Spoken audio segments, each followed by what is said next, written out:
ഇന്ന് നമുക്കൊരു അവിയൽ കറി ഉണ്ടാക്കാം. അപ്പോൾ അതിന് വേണ്ടി ഉരുളി വെച്ച് കൊടുത്തിട്ട് എനിക്ക് കഷ്ണങ്ങളിടാൻ ചേന, മത്തങ്ങ, കുമ്പളങ്ങ നീളത്തിലരിഞ്ഞാണ് നമ്മളിടുന്നത്. അപ്പോൾ അവിയലിലേക്ക് ഒക്കെ നമ്മൾ നീളത്തിലാണല്ലോ അരിയുക. അപ്പോൾ അത് ആദ്യം ഇട്ട് കൊടുക്കും കഷ്ണങ്ങൾ.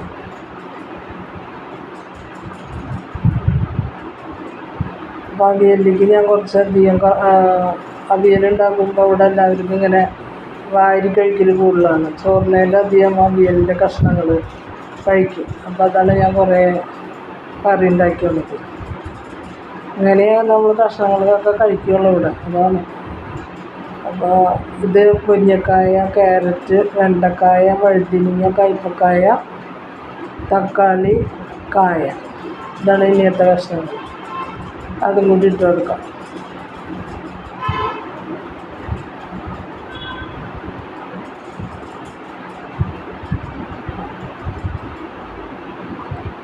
ഇനി അതിലേക്ക് നമുക്ക് മഞ്ഞൾപ്പൊടി 1 സ്പൂണും ഉപ്പും ഇട്ട് കൊടുക്കാം. 1 സ്പൂൺ ഉപ്പ് ഇട്ട് കൊടുക്കാം. ഇനി ആവശ്യം വരും എന്തായാലും 1 ടേബിൾ സ്പൂൺ വെളിച്ചെണ്ണ ഒഴിച്ച് കൊടുക്കാം. വെളിച്ചെണ്ണ ഞാൻ കറി വേവിക്കുമ്പോഴും ഒഴിക്കും, അതുപോലെ ലാസ്റ്റും ഒഴിച്ച് കൊടുക്കും ഞാൻ വെളിച്ചെണ്ണയുടെ ഒരു മണക്കുള്ളത് ഈ കറിക്ക് നല്ല ടേസ്റ്റ് കൊടുക്കുന്നതാണ്.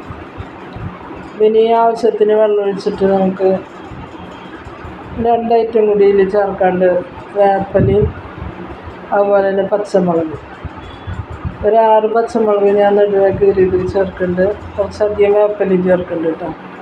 വേപ്പിലയൊക്കെ നമ്മൾ അധികം ഇടണതാണ് ഇതിനൊരു രസം.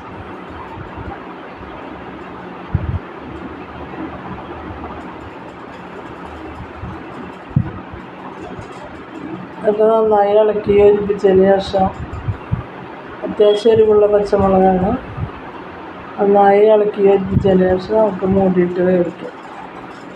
അപ്പോൾ വെള്ളമൊന്നും നമ്മൾ അധികം ഒഴിക്കാൻ പാടില്ല, കാരണം ഇതിലേക്ക് വെള്ളം പാടില്ല. അങ്ങനെയാണ് ഞാൻ വറ്റിച്ചൊരു കറി എനിക്ക് അല്ല കേട്ടോ. അതിൻ്റെ ഒരു ചെറിയ ഒരു കൂട്ടിപ്പിടുത്തുള്ള ചാറാണ് എനിക്ക് നോട്ടം. ഡ്രൈ ആയിട്ടും ഉണ്ടാക്കാം,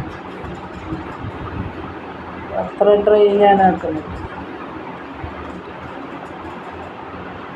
അങ്ങനെ അങ്ങനെ വന്നോളൂ നമ്മളെ അവസാനം. അപ്പം ഇനി നമുക്കിത് മൂടിയിട്ട് വേവിക്കാം.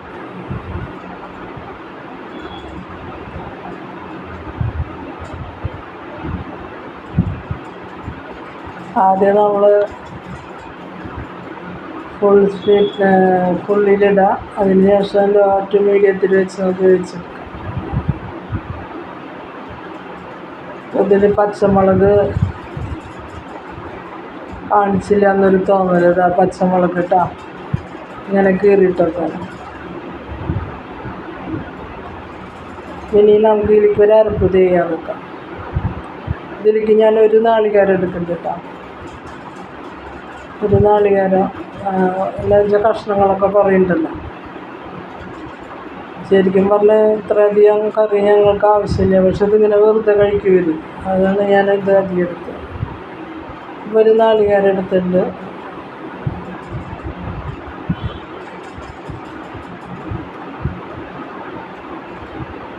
ഞാൻ എനിക്ക് ചെറുള്ളിയാണ് ഞാൻ എടുക്കുന്നത്.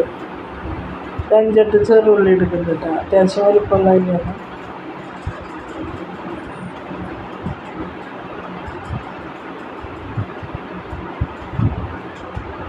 പച്ചമുളക് ഇട്ടുണ്ട് ഞാൻ. ഒരു 2 ചെറിയ പച്ചമുളക് ഇട്ടുണ്ട്. ഒരു ചെറു കഷ്ണം ഇഞ്ചി ഇട്ടുണ്ട് കേട്ടോ. ഇനി എനിക്ക് വേപ്പില ഇട്ട് കൊടുക്കാം.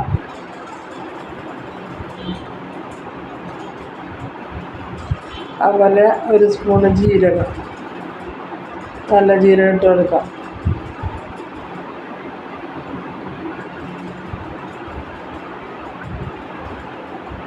എന്നിട്ട് നമ്മളിങ്ങനെ ഒന്ന് ഒതുക്കിയെടുത്താൽ മതി, അരച്ചെടുക്കരുത്.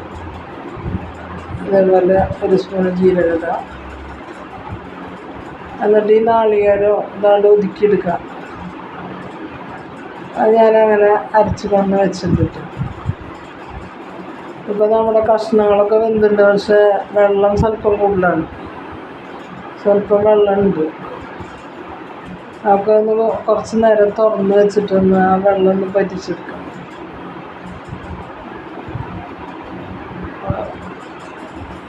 വല്ലാണ്ട് ഇളക്കി കഷ്ണമൊന്നും പൊട്ടിക്കരുത് കേട്ടോ. അങ്ങനെ ഇത് പറ്റി വന്നിട്ടുണ്ട്.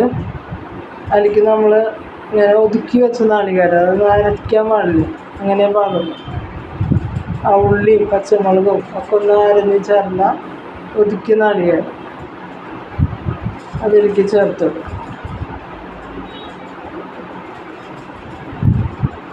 അപ്പോൾ ഒരു ലേശം ഒരു തരി വെള്ളം ഉണ്ടാവും, തരി. അതിപ്പോൾ നമ്മൾ ഇതൊന്നും കൂടി നമ്മൾ മൂടിയിട്ട് ഒന്ന് ഒരു 5-10 മിനിറ്റ് ഒന്ന് വേവിക്കല്ല, പച്ചമണമൊക്കെ പോണ വരെ നമ്മൾ ഇട്ടു. അതിന് ശേഷം അത് ആയി വന്നിട്ട് വേപ്പില ഇട്ട് കൊടുത്തിട്ടുണ്ട്. അതുപോലെ നമുക്ക് ഒഴിക്കാനുള്ളതാണല്ലോ തൈര്, ഒരു ചെറിയ കപ്പ് പോലത്തെ ഇതിൽ തൈര് ഒഴിച്ചിട്ടുണ്ട്. അത്ര പുളിയില്ലാത്ത തൈരാട്ടോ. നമ്മുടെ അവിയൽ റെഡിയായി വന്നിട്ടുണ്ട്. ഒരു ലേശം കുറുതായി ചേർന്ന് അതാണ്ട് ഒരു മിനിറ്റ് ഇരിക്കുമ്പോൾ അതാണ്ട് ഇതായി വന്നിട്ട് കാണാൻ തോന്നുന്നുണ്ടാവില്ല. അപ്പോൾ നമ്മുടെ അവിയൽ റെഡിയായി വന്നിട്ടുണ്ട്.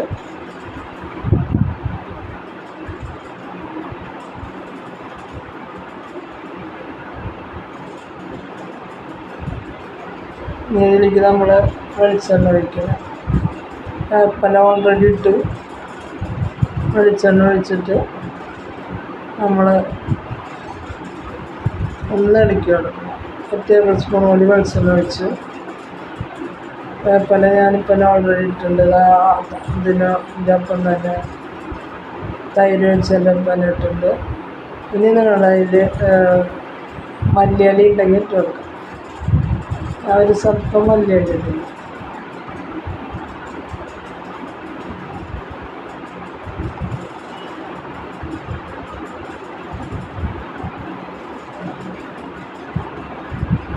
അപ്പോൾ നമ്മുടെ ടേസ്റ്റിയായ അവിയൽ റെഡിയായി. അവിയൽ കറി റെഡി ആയിട്ടുണ്ട്. നിങ്ങൾക്ക് ഇഷ്ടപ്പെട്ട ലൈക്ക് ചെയ്യുക, ഷെയർ ചെയ്യുക, സബ്സ്ക്രൈബ് ചെയ്യുക. Thank you.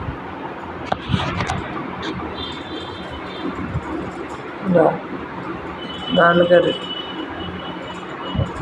ഉപ്പ് ഞാൻ ഇതിൻ്റെ ഇടയിൽ കുറച്ച് കുറവായിരുന്നു, ഉപ്പിട്ട് കൊടുത്തിട്ടുണ്ട് കേട്ടോ. 1 സ്പൂണോളം വീണ്ടും ഇട്ടു. അപ്പോൾ ശരിക്കും പറഞ്ഞാൽ 1 ടേബിൾ സ്പൂണോളം ഉപ്പ് ഇതിലേക്ക് ആവശ്യം വന്നു.